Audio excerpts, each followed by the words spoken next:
மணப்பெண்ணின் பிரத்யேகமான திருமணம் Vivaha the Chennai Silks. Summer holidays வந்தாச்சு, நம்ம ஜிடி ஹாலிடேஸும் வந்தாச்சு. GT Holidays, south India's #1 travel brand. பழைய நகையை கொடுத்து வைட் 11 monthsல அதே அடைக்கு புது நகையை எடுத்துக்கோங்க. எக்ஸ்ட்ராவா ₹1 தர வேண்டாம். Magic old gold exchange. ஒரு அரை மணி நேரம் கழிச்சு நான் போகட்டுமா அங்கிள் அப்படின்னு என்கிட்ட கேட்குது. ஃபஸ்ட்டு கேள்வி. இந்த குழந்தை என்ன நினைக்கிது, அண்ணன் தான் முக்கியம் அம்மா அப்பாவுக்கு, நம்ம இல்லைன்னு நினைக்கிது. இந்த குழந்தை இந்த எண்ணத்தினுடைய வெளிப்பாடாக என்ன சொல்லியிருக்கு, யார்கிட்டயோ சொல்லியிருக்குது, எனக்கு வாழவே பிடிக்கல, செத்துலாம் கூட இருக்குது அப்படின்ற ஒரு வார்த்தையை சொல்லியிருக்கு. இந்த குழந்தை ஏன் இப்படி இருக்கா, இவன் இல்லை இவன் ஏன் அப்படி இருக்கான், என்னாச்சு? அவங்களுக்கு அப்படி அந்த வயதில் சில மூட் ஸ்விங்ஸ் வரத்தான் செய்யும். உடலில் எனக்கு இந்த மாதிரி மாற்றங்கள் வருது, இதனால் எனக்கு என்னெல்லாமோ தோணுது, இதெல்லாம் சரிதானா அப்படின்னு ஷேர் பண்ணணும். பண்ணுறோமா? மூட் ஸ்விங் அதிகமாக உருவாகக்கூடிய காலகட்டம் எதுன்னு பார்த்தோம்னா இந்த டீனேஜ்.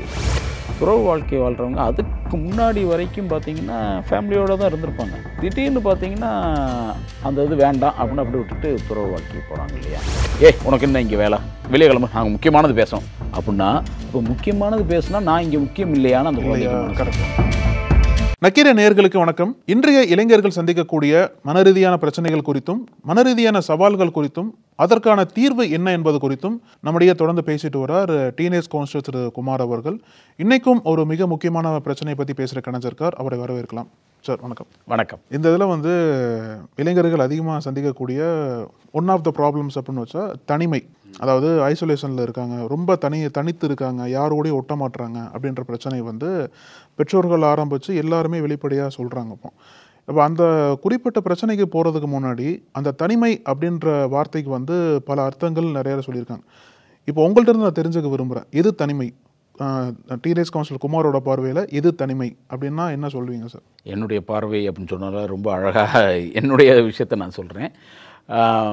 தனிமை என்பது உடலளவில் தனியாக இருக்கிறது மட்டும் இல்லை, மனதில் தனியாக இருப்பது, எதுலேயுமே ஒட்டாமல். இங்கே ஒரு 50 பேர் கூடியிருந்தாலும் நான் மனதளவில் அவங்களோட ஒட்டாமல் இருந்துட்டேன்னாலே நான் தனிமையாக இருக்கேன்னு தான் அர்த்தம். ரூமுக்குள்ளே போய் கதவை சாத்திக்கிட்டு நான் மட்டும் இருந்தால் மட்டும் தனியாக இருக்கேன்றது அர்த்தம் இல்லை. மனதளவில் இங்கே இருக்க யார் கூட நான் ஒட்டலை, தனிமைப்பட்டு நிற்கிறேன், தனிமைப்பட்டு நிற்கிறேன் அப்படின்னாலே அது தனிமை தான். என்கிட்ட ஒருத்தங்க வந்தாங்க, ஒரு பேரண்ட்ஸை குழந்தைய கூப்பிட்டு வந்தாங்க. யார் கூடயும் பேச மாட்டேன்றா, ஒன்றுமே பண்ண மாட்டேன்றா அப்படின்னு சொல்லி தான் கூப்பிட்டு வந்தாங்க. கூப்பிட்டு வந்தால் அந்த பேரண்ட்ஸ் சொல்லும்போது பார்த்தா நார்மலாக அவங்க நார்மலான பேரண்ட்ஸ், ஒரு நல்ல ஒரு அண்ணன், இந்த பொண்ணுக்கு ஒரு அண்ணன் இருக்கிறாங்க, இந்த பொண்ணு ஒரு 8வது 7வது படிக்கலாம். பேரண்ட்ஸ் நல்ல குடும்பம், நல்ல மாதிரியான பேரண்ட்ஸ், எதையுமே கரெக்டாக செய்யக்கூடியவங்க, அந்த மாதிரியான ஒரு பேரண்ட்ஸாக இவங்க பார்க்கும்போது தெரிறாங்க. பேசி பார்த்தாலும் அப்படி தான் இருக்கிறாங்க.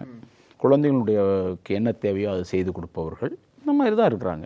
எனக்கு அவங்க கூப்பிட்டு பேசும்போது சரி அப்போ இந்த குழந்தைகிட்ட என்னன்னு பார்ப்போம் அப்படின்னு சொல்லிட்டு அப்புறம் இந்த குழந்தைகிட்ட பேச விடும்போது முதல்ல அவங்க என்கிட்ட எதையுமே சொல்லலை, அமைதியாகவே இருந்தாங்க.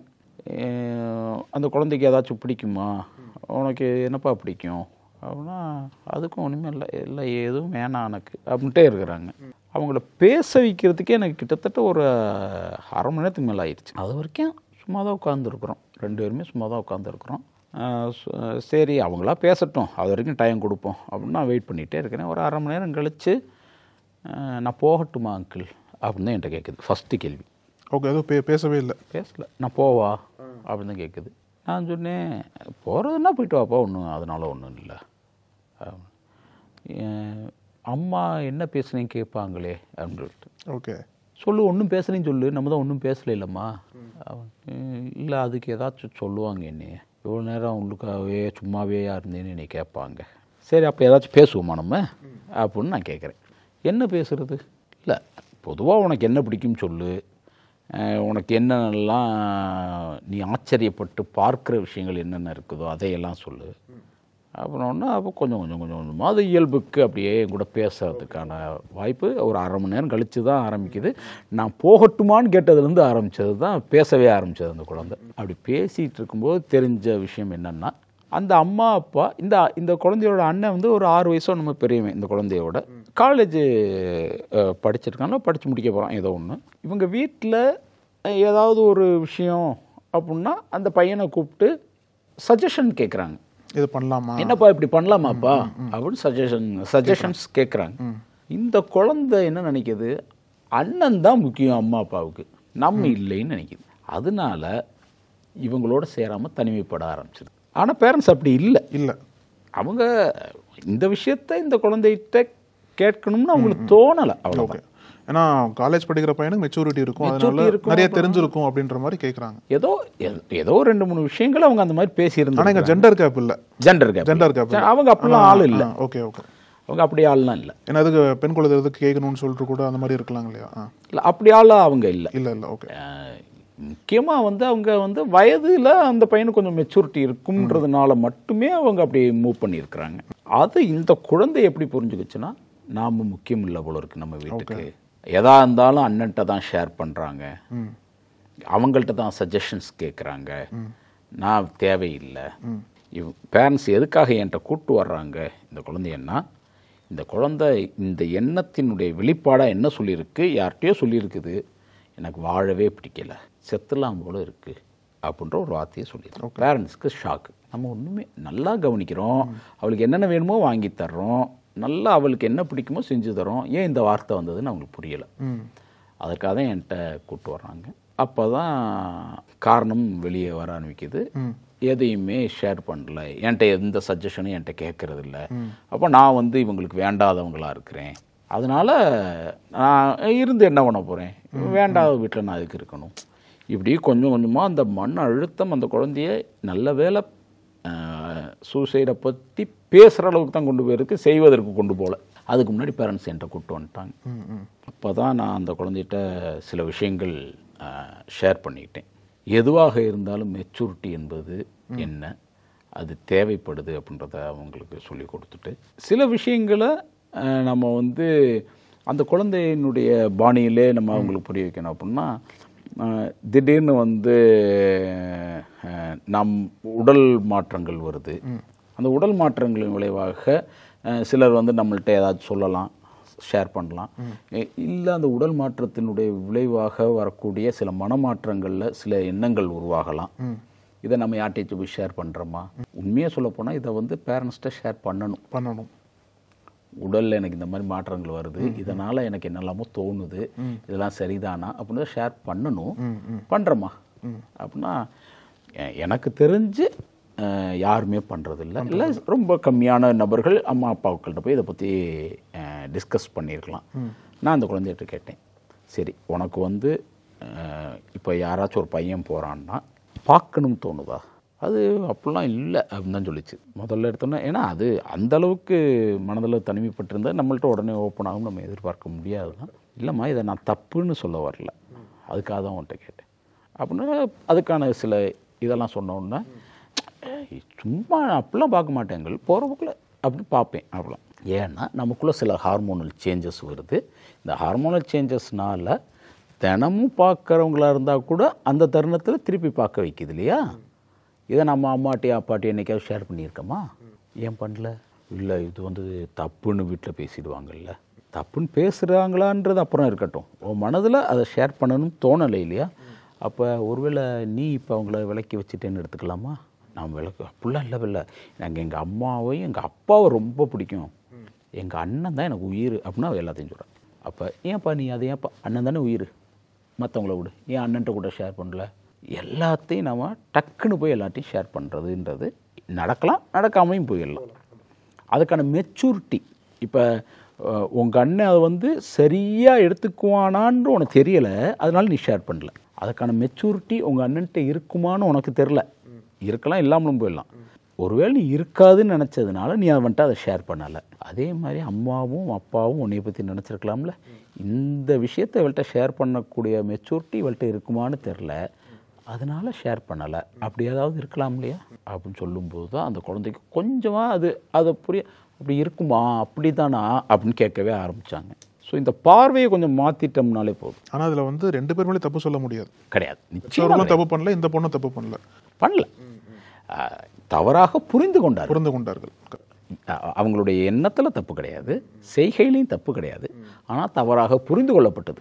இந்த குழந்தையினால் அது தவறாக புரிந்து கொள்ளப்பட்டது, அவ்வளோதான். அது ஏன் அப்படி தவறாக புரிஞ்சுக்கிறாங்கன்னா அதுதான் ஏஜ்.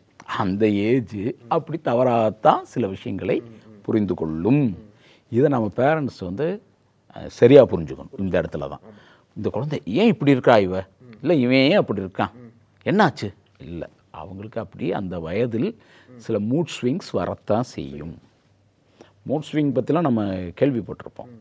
அந்த மூட் ஸ்விங் அதிகமாக உருவாகக்கூடிய காலகட்டம் எதுன்னு பார்த்தோம்னா இந்த டீனேஜில். அப்போ அது வரும்ன்றதை நாமளும் உணர்ந்துக்கணும், நாமளும் புரிஞ்சுக்கணும். ஆமாம், மூட் ஸ்விங் ஆகிற வயசு இது, இந்த வயசில் மூட் ஸ்விங் வரும் அப்படின்னு புரிந்து கொண்டு அதற்கு தகுந்த மாதிரியான தாண்டி தான் நம்மளே வந்திருக்கோம், நாமளும் அப்படி தாண்டி தானே வந்திருக்கிறோம். அப்போ அதை வந்து நம்ம அந்த குழந்தைக்கும் சரி பெற்றோருக்கும் சரி, பெற்றோரை கூப்பிட்டு அப்புறம் நான் தனிப்பட்ட முறையில் சொன்னது என்னன்னு கேட்டிங்கன்னா, குழந்தைக்கு வேற எந்த இதுவும் இல்லை, அவளை நீங்கள் ஒதுக்குறீங்கன்னு நினைக்கிறேன், இம்பார்ட்டன்ஸ் கொடுக்கலன்னு நினைக்கிறேன். நீங்கள் எந்த முக்கியமான விஷயம் பேசினாலும் பையன்கிட்ட சஜஷன் கேளுங்க. அந்த இடத்துல அவளை உட்காத்தி வச்சுக்கிட்டு என்னப்பா சரிதானப்பா அண்ணன்ட்ட நான் சொல்கிறதுன்னு மட்டும் ஒரு வார்த்தையை சேர்த்து கேளுங்க. அவ்வளோதான். நமக்கு முக்கியத்துவம் கொடுக்குறாங்கன்ற அந்த எண்ணம் அந்த குழந்தைக்கு வந்துடும்.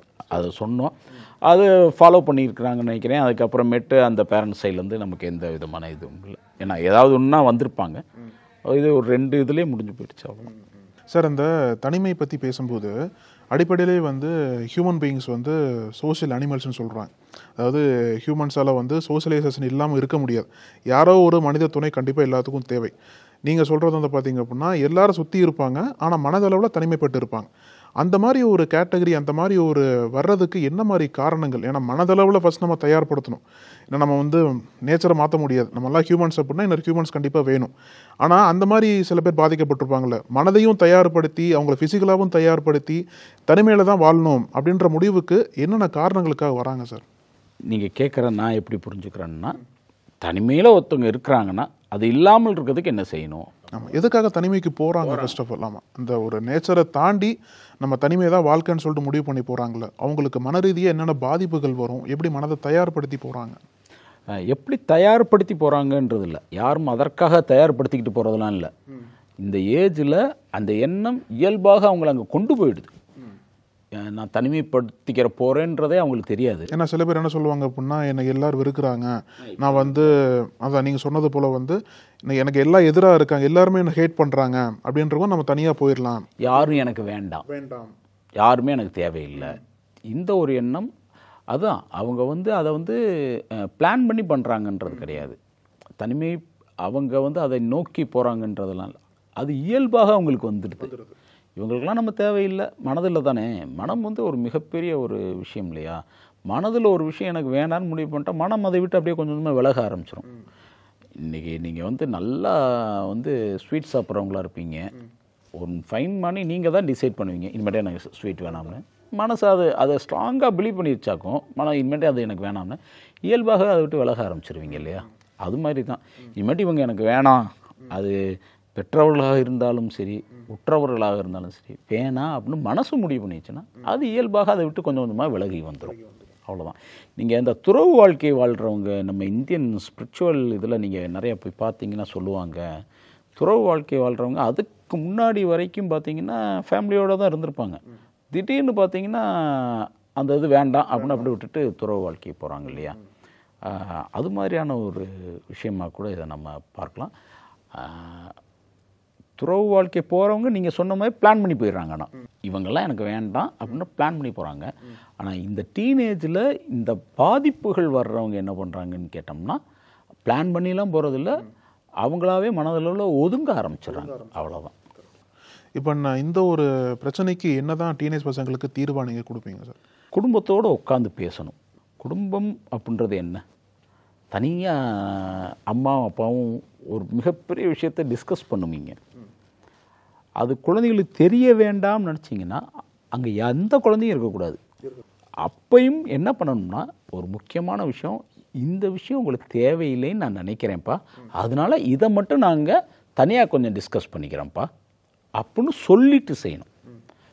அதையும் சொல்கிற மெத்தட் என்னென்னா, இப்போ நான் சொன்ன மாதிரி சொல்லணும், உனக்கு என்ன இங்கே வேலை, வெளியே கிளம்ப, நாங்கள் முக்கியமானது பேசணும் அப்படின்னா அப்போ முக்கியமானது பேசுனா நான் இங்கே முக்கியம் இல்லையான்னு அந்த குழந்தைக்கு மனசுல தோணும். கரெக்ட். முக்கியமானது பேசுகிற இடத்துல அப்போ நான் முக்கியம் இல்லையா அப்படின்னு அப்படி சொல்லாமல் இந்த வயசில் உனக்கு தேவையில்லைன்னு நினைக்கிறேம்மா, உனக்கு அதுக்கு உண்டான வயது வரும்போது இல்லாட்டி அதுக்கு உண்டான வயது உனக்கு வரும்போது தம்பி நாங்கள் உனக்கு இதை சொல்கிறோம், இப்போ உனக்கு தேவையில்லடா, கொஞ்சம் நீங்கள் வெளியே போய்க்கிங்க. கொஞ்சம் அன்பாக சொன்னால் புரிஞ்சுக்குவாங்க. அன்பு அப்படின்றது இது வந்து அன்புன்றது கூட இல்லை, இதுதான் இயல்பாக இருக்கணும்னு சொல்கிறார். இதுதான் இயல்பாக இருக்கணும். ஒரு விஷயம் அவங்களுக்கு தேவையில்லைன்னு நினைக்கிறோம், அந்த இடத்துல அவங்க இருக்க வேணாம்னு நினைக்கிறோம், அது இயல்பாக சொல்லுங்க, உண்மையா இருங்க. அன்பு என்பதை தாண்டி உண்மையாக இருங்க. நீங்க உண்மையா அவங்கள்ட்ட இது உனக்கு தேவையில்லைப்பா, அதனால தான்ப்பா உன்னைய வேணான்னு சொல்றேன்ப்பா, அதுக்குண்டான வயசு உனக்கு வரும்போது நான் இதை உனக்கு சொல்லித்தரேன் அப்படின்னு நம்ம சொன்னோம்னா அது அவங்க புரிஞ்சுக்குவாங்க. ஓ இப்போ இந்த வயசுல நமக்கு தேவையில்லைன்னு சொல்றாங்க, அதுக்குண்டான வயசு நமக்கு வரும்போது சொல்லிடுவாங்க அப்படின்னு புரியும். ஒதுக்குறீங்கன்ற எண்ணம் வராது.